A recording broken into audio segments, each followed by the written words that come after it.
నేను అంటే ట్విట్టర్‌లో వాళ్ళు ఇప్పుడు ఏం వస్తే వార్త నేను అది చూస్తా కానీ మిగతాయన్ని నేను ఎందుకు చూస్తాను? నాకేం వస్తే ఇప్పుడు ఈవిడలాగా వచ్చి నేను అబద్ధాలు చెప్పాల్సిన అవసరం లేదు. సో అల్లు అర్జున్ ఫ్యానా? లేకపోతే అతను వైసీపీ ఫ్యానా? లేకపోతే ఆవిడన్నట్టుగానే టీడీపీనా? బీజేపీయా? జేఎస్‌పీ నాకు సంబంధం లేదు కానీ 100% ఆవిడ మీద మాత్రం అసహ్యంగా ట్రోల్స్ వచ్చినాయి. ఆ బాబు మీద కూడా ఆర్ఐపీ అని ట్రోల్స్ వచ్చినాయి. ఎవ్వరు కడుపుకు అన్నం తినే వాళ్ళు ఎవ్వరు మాట్లాడారు.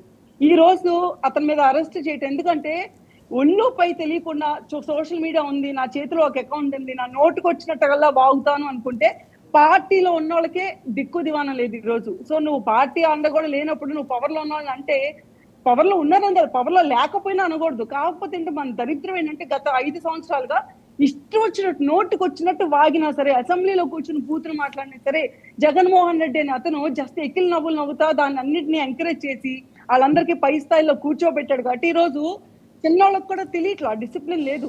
So it takes time. ప్రతి ఒక్కరికి డిసిప్లిన్ వచ్చింది and this has to be an example. నీ నోటికి వచ్చే సంబంధం లేని ఆవిడ కానీ వాళ్ళ బాబు కానీ ఏదో యాక్సిడెంట్ అయిందని వాళ్ళు లేదు. ఇప్పుడు ఏ మనిషికైనా ఒక నమ్మకం ప్రకారం వాళ్ళు ఏదైనా చేసుకోవచ్చు. వాళ్ళ పిల్లల కోసం as a mother she can go to any extent.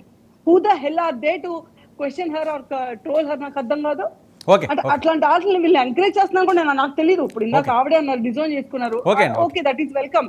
ఎవరైనా సరే ట్రోల్స్ ఎంకరేజ్ చేయకూడదు. కానీ ఈ రోజు మీరు అధికారంలో ఉన్నప్పుడు కూడా ఇలాగే ఉండుంటే బాగుండేది. అధికారంలో ఉన్నప్పుడు కూడా మీ సైడ్ తప్పు జరిగినప్పుడు ఇలాగే మాట్లాడుంటే మేము కూడా అప్రిషియేట్ చేసేవాళ్ళం. ఆ రోజు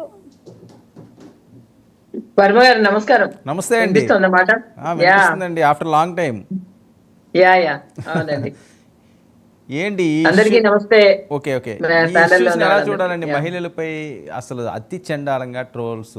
మొన్న గతంలో భువనేశ్వరి గారు అవనియండి, లేకపోతే మొన్న భారతి గారి మీద అవనియండి, ఇప్పుడు అన్నా లెజినోవా గారి మీద అవనియండి. ఏం జరుగుతుంది అసలు? ఎందుకు ఉపేక్షిస్తున్నారు? ఏ పార్టీ వారు వీళ్ళు చూడకుండా తప్పు చేసిన వాడు తాట ఎందుకు తీయలేకపోతున్నారు? భయం ఎందుకు పెట్టలేకపోతున్నారు అన్నది అందరి ప్రశ్న.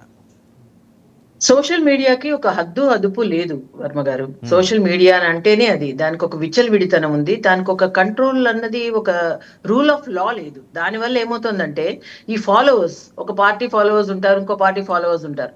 ఒకళ్ళు ఎడ్డమంటే ఒకళ్ళు తెడ్డం అనాలి, ఒకళ్ళు అని అది ఒక ఫార్ములా పెట్టేసుకుని ఏం చేస్తారంటే ఏ వంక దొరుకుతుందా, ఏ చిన్న విషయాన్నైనా సరే చాలా చండాలంగా ట్రోల్ చేయడం అనేది జరుగుతోంది. ఇప్పుడే ఎప్పుడైతే చేబ్రోల్ కిరణ్ కుమార్ విషయం బయటకు వచ్చిందో ఆ విధంగా ఇప్పుడు ప్రతి ప్లాట్ఫామ్, ప్రతి అడ్రస్ కూడా బయటకు తీస్తున్నారండి.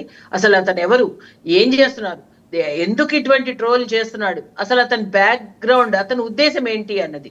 ఇక్కడ ఏమవుతుందంటే ఏ పార్టీ హుందాతనం. ఇప్పుడు నిజంగా ఇతను మొన్న కిరణ్ విషయంలో తన పార్టీ అన్నా సరే చంద్రబాబు నాయుడు గారు ఒక రకంగా చాలా క్లియర్ గా స్టాండ్ తీసుకుని ఎవరైనా సరే మహిళల గురించి ఆ విధంగా మాట్లాడకూడదు అని చెప్పి ఒక స్టేట్మెంట్ పాస్ చేయడం, అతన్ని వెంటనే సస్పెండ్ చేయడం అన్నది ఒక మంచి పరిణామం. ఆ విధంగా కనుక ఉంటే ఏ పార్టీలో అయినా సరే, ఏ కార్యకర్త అయినా సరే కొంత ఒళ్ళు దగ్గర పెట్టుకుని ఉంటాడు. ఆ తర్వాత సారీ చెప్పడం అని కాదు, ట్రోల్ చేయడం అన్నది ఇది తప్పు. అది ఆడేంటి మొగేంటి. అందులో ఇక్కడ ఒక మతానికి సంబంధించిన విషయం, మత విశ్వాసానికి సంబంధించిన విషయం. అది దాని గురించి ఏదో బోడిగుండుకి మోకాలకి లింక్ పెట్టినట్టు ఎక్కడెక్కడో ఎప్పుడో ఎవరో చెప్పిన దానికి దీనికి లింక్ చేసి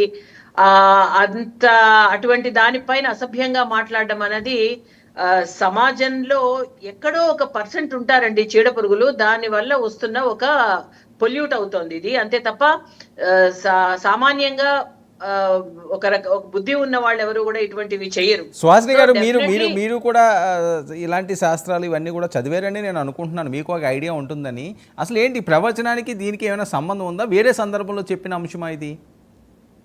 అదే అన్నాను. ఇప్పుడు ఎక్కడో ఎప్పుడో అయినా జనరల్ గా ఇప్పుడు ప్రతిరోజు అక్కడ కొందరు విశ్వాసాలు ఉంటాయి, కొన్ని నమ్మకాలు, కొన్ని ముక్కులు ఉంటాయి. కానీ వీరు చెప్పిన సందర్భం ఏంటి, అక్కడ జరిగిన విషయం ఏంటి? అది మోకాల్కి బోడిగుండుకి లింక్ పెట్టడం అంటే అదే అంటున్నాను. జనరల్